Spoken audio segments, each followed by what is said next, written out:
Welcome to UPSC history गुरु। स्वागत है आप सबका। मेरा नाम है सुहेल तुर्की और आज एक बहुत ही इंपॉर्टेंट वीडियो के साथ आपके साथ जुड़ा हूं। जी हाँ, आज हम बात करने जा रहे हैं एडॉल्फ हिटलर की, जिसको आप डिक्टेटर भी कहते हैं, जो कि जर्मनी का एक बहुत ही बड़ा डिक्टेटर रहा। ये वर्ल्ड हिस्ट्री का पार्ट है बेटा, याद रखिएगा। ये आपको वर्ल्ड हिस्ट्री में पढ़ने को मिलेगा।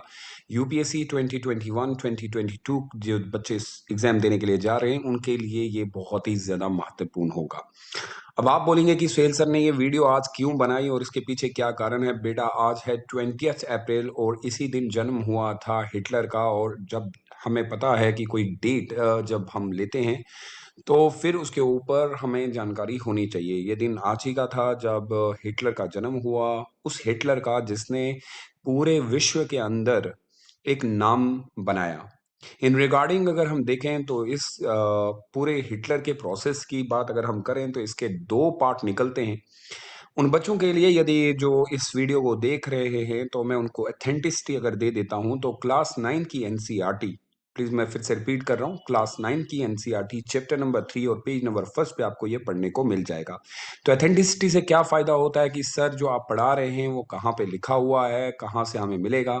तो मैं बहुत बार बच्चों को कह चुका हूँ कि बेटर होता है जब टीचर पढ़ा रहा हो तो आप क्या करें, ये क्लास 9 की एनसीईआरटी में सबसे बेहतरीन तरीके से लिखा गया है। क्लास 9 की एनसीईआरटी चैप्टर नंबर ये 3 है बेटा, और चैप्टर नंबर 3 का नाम है the Nazism and rise of Hitler.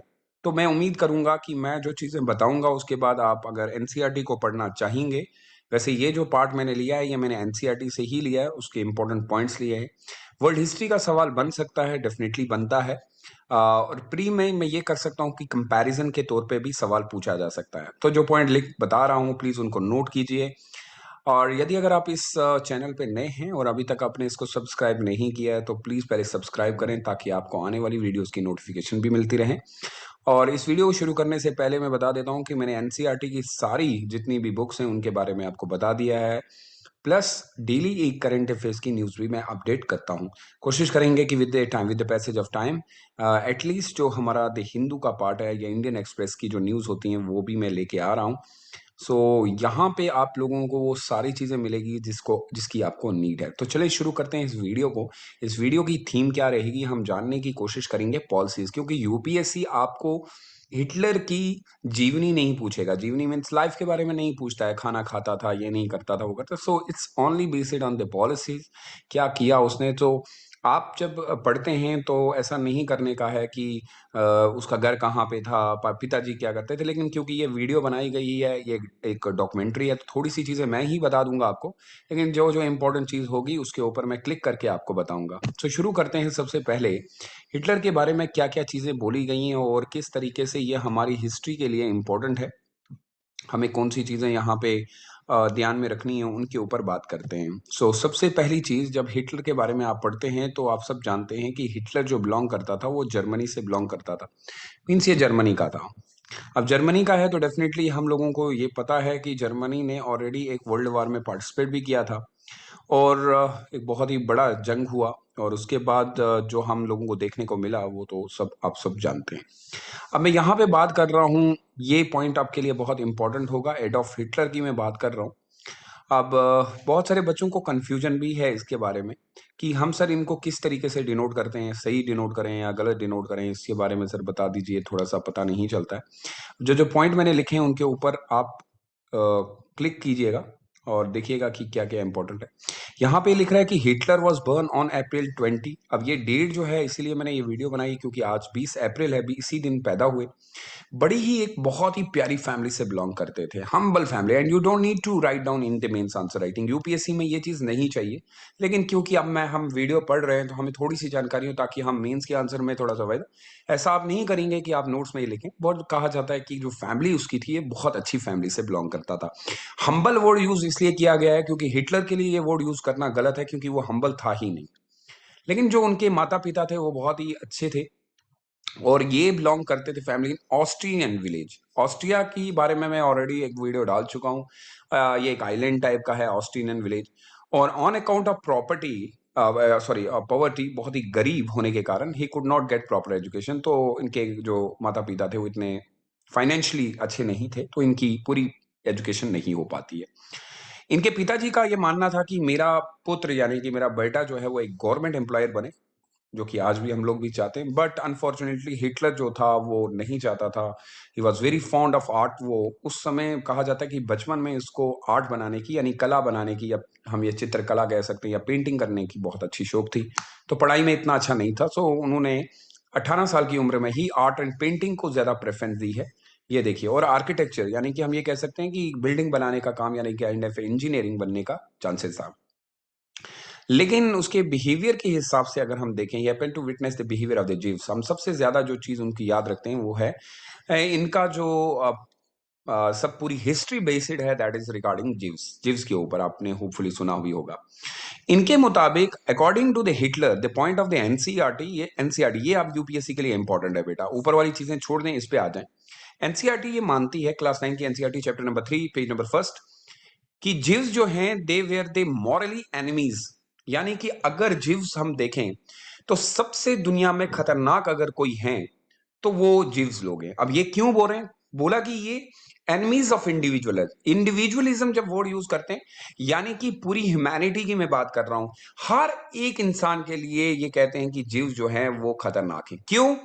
क्योंकि ये हमेशा अपने बारे में सोचते हैं, दूसरों के बारे में नहीं सोचते।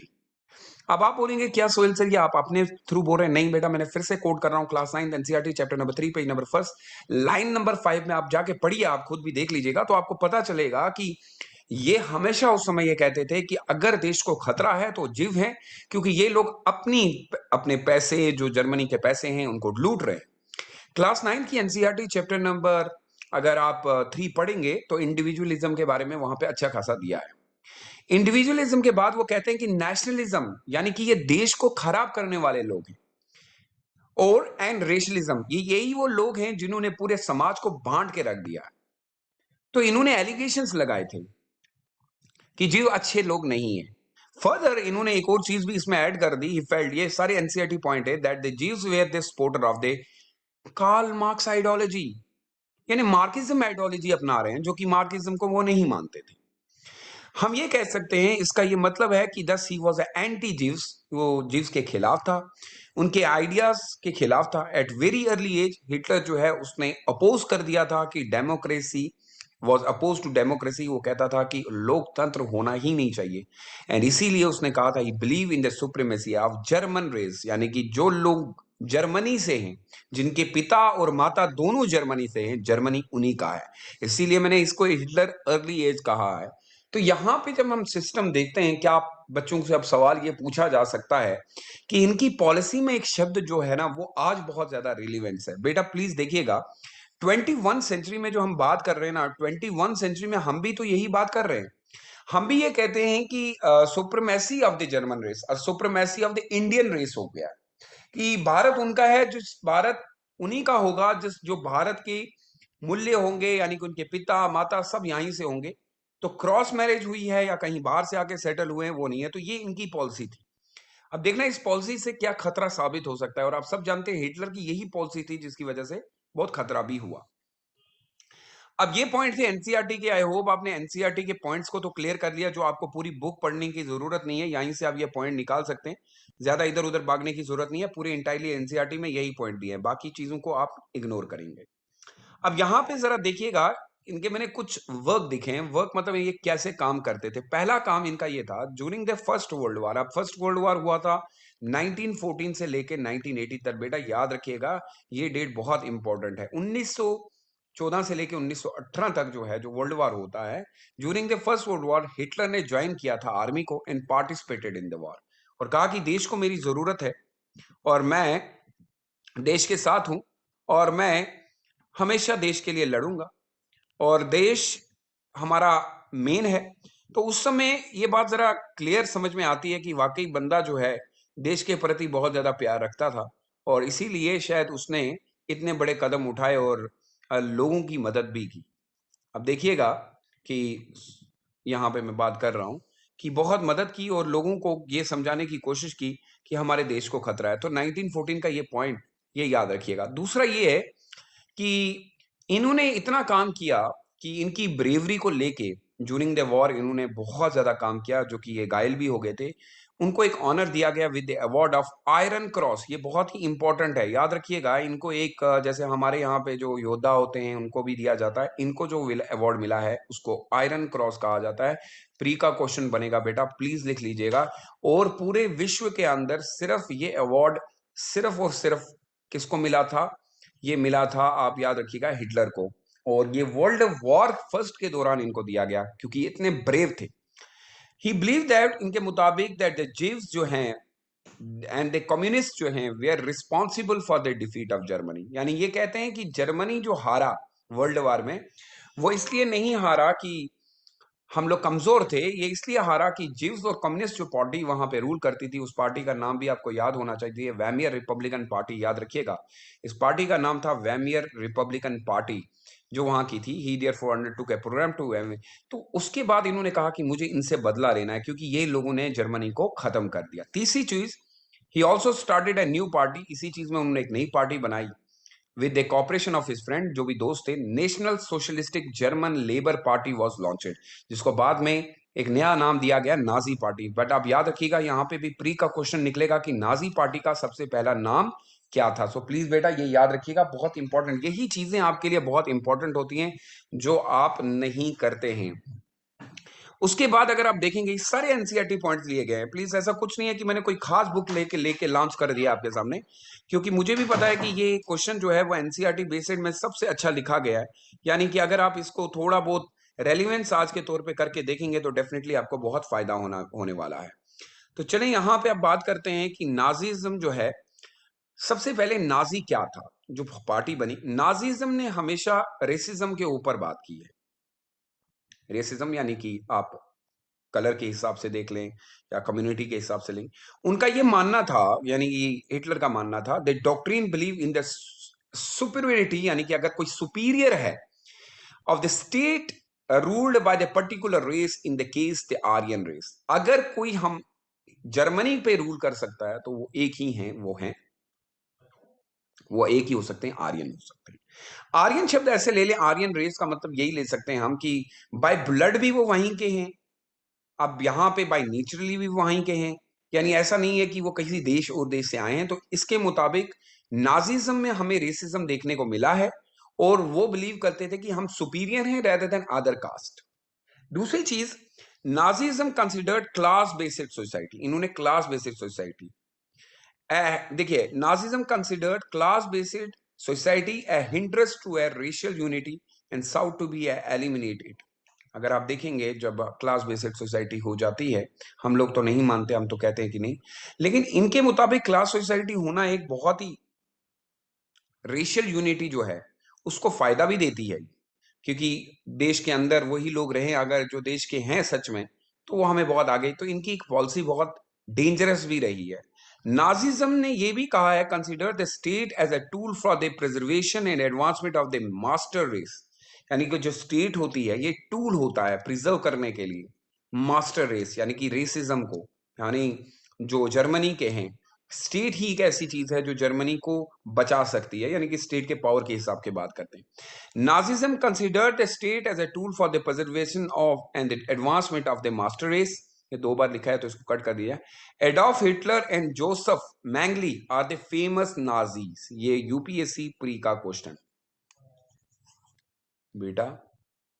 और उसके बाद आपको याद होगा कि यही वो नाजी पार्टी है बेटा जिसने सबसे पहले, उसके बाद हिटलर की एक अलग सी कहानी चलती है कि सेकेंड वर्ल्ड वॉर में इस बंदे ने बहुत ज्यादा जो है डिस्ट्रक्शन की विद जापान के साथ मिलके।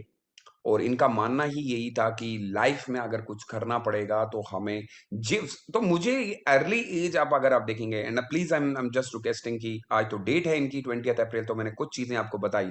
आई request all my student, please for God sake go and search from the class 9। No need to go for the Google or maybe other the Wikipedia.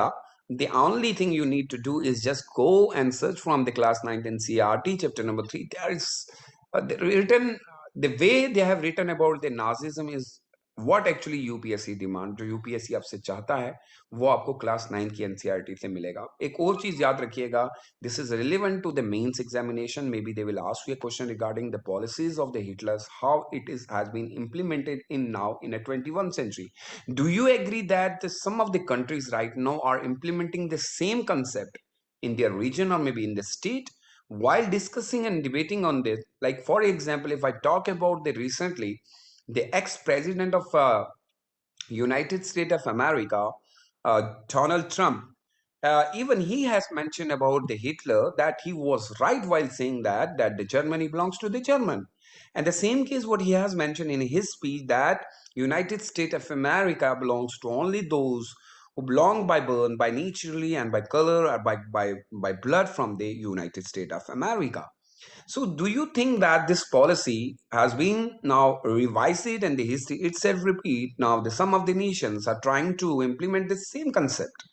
So, it could be a very dangerous and destructive for the democracy. तो इस तरीके से आपको इसको पढ़ना पड़ेगा कि क्या आपको लगता है कि जो आज के विश्व के कुछ देश ऐसे हैं जो हिटलर की पॉलिसी यानी यही पॉलिसी की देश उनका होता है जो वहीं पे पैदा हुए, वहीं के रेसिज्म में हैं, वहीं के कलर से हैं।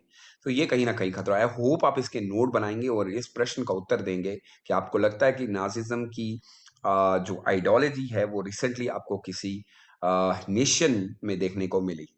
इस वीडियो को बनाने का मकसद इसलिए था क्योंकि आज है 20th अप्रैल, तो डेफ़िनेटली हम जब हर दिन देखते हैं, मैं हर दिन कोशिश करता हूँ कि अगर हिस्ट्री से कोई भी रिलेटेड रेलेवेंट है टू यूपीएससी, मैं उसके ऊपर वीडियो बनाता हूँ। मुझे उम्मीद है कि एनसीईआरटी के इस पार्ट पे आपको मज़ा आया होगा। रेस्ट बहुत सारी चीज़ें और जा सकते हैं आप और उसके लिए आपको क्लास 9 की एनसी मेरा हमेशा यही काम रहा कि बच्चों को खाली स्पून फीडिंग नहीं करनी है।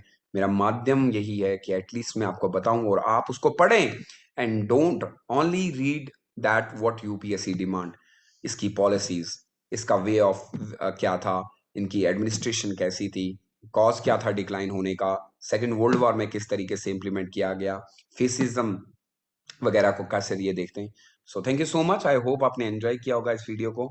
सो प्लीज़ अगर आप मेरे साथ जुड़ना चाहते हैं, आप चाहते हैं कि मैं आपका पूरी तरीके से प्रॉपर्ली गाइड करूं आपको, यूपीएससी हिस्ट्री गुरु जो है वो एक यूट्यूब चैनल है, तो वो सब्सक्राइब करें। व्हाट्सएप पे अगर आप जुड़ना चाहते हैं तो नंबर आपके पास है। अगर आप Telegram, that's very much important, Telegram पे जुड़ेंगे तो ज़्यादा अच्छा है कि उसमें आपको पीडीएफ मिलती है। टेलीग्राम का नंबर है, नाम है IS with Suhail Turki.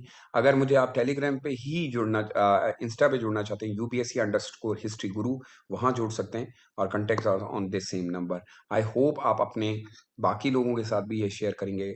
Let's make this YouTube channel as more growthful. इसको ऐसा बनाएं ताकि आप लोगों को कोई भी चीज़ मिस ना लगे।